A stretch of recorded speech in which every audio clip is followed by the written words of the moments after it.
Yo le peuple, bonjour à tous et bienvenue dans ce nouveau numéro de Blabla Comics. Ce mois-ci, un épisode spécialement dédié au seul vilain qui pourrait faire passer Hitler pour un enfant de cœur.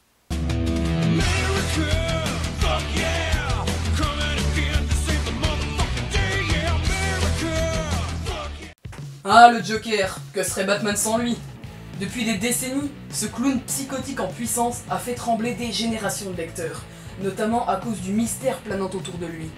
Et bien justement, ce mystère est sur le point d'être élucidé. En effet, comme vous le savez peut-être, DC Comics est sur le point de révéler la véritable identité du Joker. Ça s'est passé dans un récent épisode de Justice League. Batman, qui par un enchaînement de circonstances a pris la place, donc le trône, de Métron, le dieu du savoir, est devenu omniscient.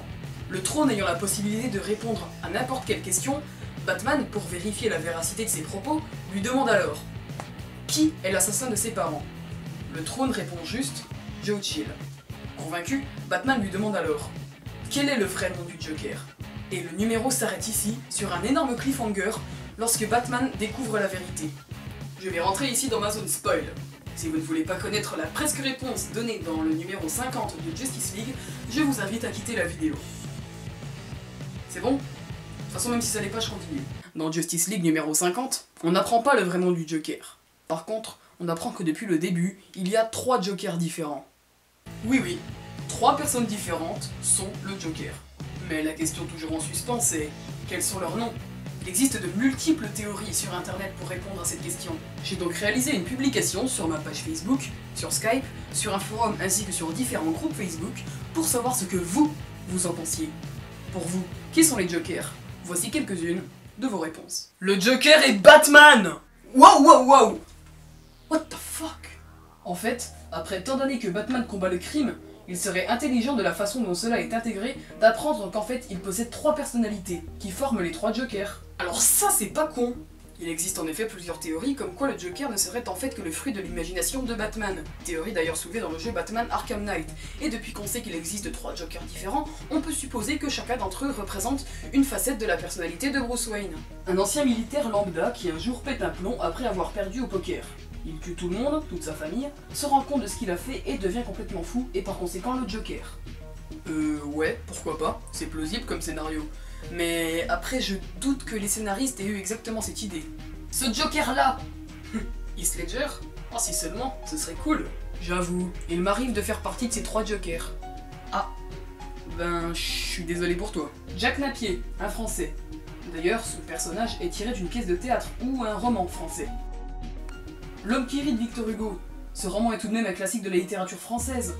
Cependant, ce n'est pas tant le roman qui inspira les créateurs du Joker, mais bien l'adaptation cinématographique avec le grand Conrad Veidt, sorti en 1928. Effectivement, le personnage du Joker est inspiré du personnage de l'homme qui rit, adaptation du roman éponyme de Victor Hugo. On peut voir en effet une ressemblance entre les deux personnages, non? Donc en fait, un des Jokers serait Jack Napier. Génial. Ben le Joker, c'est une marque de jus d'orange, non?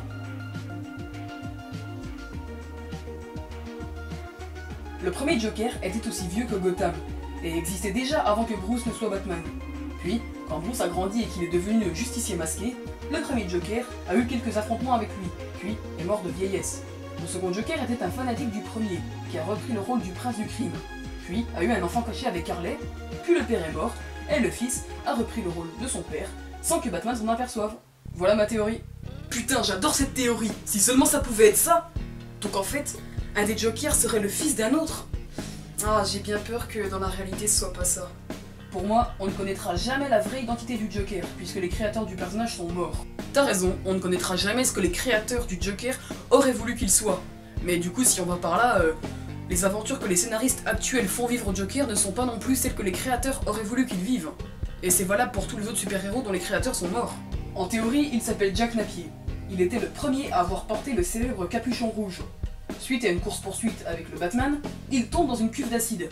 Et paf, ça fait du Joker. Ça c'est dans le film, hein. C'est pas canon. Mais non, le film ne faisait que reprendre les éléments du célèbre récit de Alan Moore. Killing Joke, en 1988. Non, justement, dans Killing Joke, c'est pas Jack Napier. C'est un humoriste raté qui tombe dans le petit banditisme à cause du gang de Red Hood. Dans Batman 1989, c'est Jack Napier qui tue les parents de Bruce, donc il est déjà dans le grand banditisme, et Red Hood est absent. Rien à voir avec Killing Joke. Mais c'est pas Joe Chill qui a tué les Wayne? Si, en comics. Le nom de Jack Napier revient donc. Intéressant. Et effectivement, c'est dans Killing Joke, une des œuvres majeures de Alan Moore, qu'on a le plus de détails sur l'origine du Joker. Origine qui sera reprise plus ou moins justement dans le film Batman de Tim Burton en 1989. Néanmoins, son passé reste imprécis, et on peut donc s'interroger sur lequel des 3 Jokers est celui de Killing Joke. Hey, y a Gélos, hein, je vous rappelle. Je dis ça, je dis rien. Gélos. Oui, le dieu grec du rire. Batman parle de lui et en même temps on voit des images du Joker. C'est très sous-entendu que ce serait lui. Jusqu'à présent, la théorie la plus probable vue dans cette vidéo. En effet, dans un épisode de Justice League, on peut voir Batman parler de Gélos, le dieu du rire, avec des images du Joker en fond. On peut donc supposer qu'un des Jokers est le dieu du rire lui-même, ce qui collerait avec la théorie de Comics Now, comme quoi un Joker est plus vieux que Gotham. C'est possible que le Joker n'ait pas vraiment d'identité. Si on prend par exemple Red Hood, il y en a eu plusieurs. C'est peut-être un style que certains criminels un peu fêlés adoptent par manque de personnalité ou de conviction. Le Joker n'a pas souvent le même style, physique comme psychologique, ou les mêmes motivations. Des fois, Batman est sa seule préoccupation, tandis que d'autres fois, c'est le meurtre massif. Encore une théorie intéressante qui stipule que notre cher clown meurtrier serait en fait 3 criminels différents qui ont envie d'être le Joker, pour être le Joker. Encore une fois, ça pourrait être intéressant à développer. Bah facile, le premier est celui de Pre-Crisis of Infinite Earths, pour le deuxième c'est celui de Killing Joke, et le troisième c'est celui des New 52. Ok si tu le dis. Pour toi, les 3 Jokers ne seraient que les représentations de 3 époques différentes de DC Comics? Mais du coup, c'est qui le Joker entre la période de Killing Joke et la période des New 52? Et pour finir, il y avait plusieurs personnes qui étaient aussi du même avis que moi. Enfin, j'ai pas pris tous les screenshots, hein, mais lui par exemple, il est d'accord avec moi. Je pense que ce qui fait la beauté du personnage justement, c'est de ne pas connaître son identité. Ça ajoute un charme au personnage psychopathe qu'il est. Merci mon ami, tu m'as donné une transition toute prête pour poursuivre, mais je vais revenir sur ce point un petit peu après. En fait, vous avez tellement d'idées différentes que ça en devient encore plus mystérieux. Alors, qui est le Joker? Ou plutôt, qui sont-ils? Est-ce que l'un d'entre eux est Joe Chill, l'assassin de Thomas et Martha Wayne? Si je ne m'abuse, Batman l'a tué il y a de cela des années et des années. Alors, est-ce Thomas Wayne lui-même? Peu probable également. Est-ce une représentation de l'esprit de Batman? Est-ce Thomas Wayne Jr., le frère de Bruce, alias Owlman dans la Terre 2? Est-ce Alfred, son majordome, comme c'était le cas dans une autre dimension? Est-ce Jason Todd, alias Robin numéro 2, puis Red Hood numéro 2? Le Joker est en effet le premier Red Hood, mais c'est lui-même qui a tué Jason. Peut-être voulait-il éliminer la concurrence, en se débarrassant d'un Joker pour devenir le seul et l'unique? Peut-être qu'en ressuscitant, Jason est devenu Red Hood, et par conséquent un nouveau Joker. Non. Laissons cette théorie au Joker de Suicide Squad. Est-ce Jack Napier? Ou bien alors, l'un des Jokers ne serait-ce rien d'autre qu'une entité surnaturelle qui vient hanter Gotham, et plus particulièrement Bruce Wayne? Est-ce le créateur de Gotham lui-même, pour qui cette ville est un immense terrain de jeu? Est-ce le commissaire Gordon, qui depuis toutes ces années fait tourner Batman en bourrique? Non, il se serait déjà fait démasquer. Et puis pourquoi aurait-il tiré sur sa fille dans Killing Joke? À moins que ce ne soit un autre Joker qui cherchait à le détruire psychologiquement en tuant Barbara. Pour conclure, je trouve cela vraiment dommage de dévoiler l'identité du Joker. Ça brise complètement le mythe. Je veux dire, le secret est maintenu depuis plus de 75 ans. Et donc c'est la raison pour laquelle tant de gens s'y intéressent. Il y a un immense mystère qui plane autour de lui.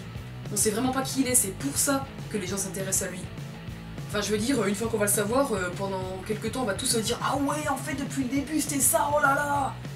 Et puis après, on va s'en branler complètement, en fait, puisqu'on ne va plus pouvoir se poser des questions sur lui. Et pour moi, du coup, toute cette hype qui va durer un moment, puis qui va retomber au bout de 6 mois, parce que maintenant, tout le monde connaîtra son identité, donc personne n'en aura plus rien à faire, et c'est juste du gros fanservice un peu mal foutu. Et c'est dommage. Salut.